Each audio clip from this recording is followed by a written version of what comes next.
Okay, so you've been living abroad for years, and now you're finally going home. Let's talk about what you need to know before that big trip. First, don't underestimate culture shock. Yes, even in your own country, things change. The food, the slang, even the way people drive. Prepare to feel like a tourist in your own hometown. Next, bring gifts. But keep it simple.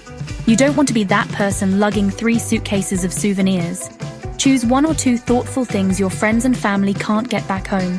Documents, double-check them. Passport, visas, health insurance, vaccination cards if needed. And don't forget local currency. Trust me, airport ATMs always charge more. Reconnect with people ahead of time. Send a quick message, set up coffee dates. Let folks know you're coming. Everyone's busy. If you want to see someone, make it happen. Be ready for questions. Lots of them. Why did you leave? When are you coming back? Don't stress, share, but keep boundaries if you need them.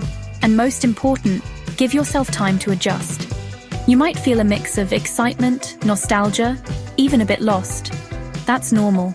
Going home after a long time isn't just a trip. It's a journey for your heart and mind. Embrace it all. Welcome home.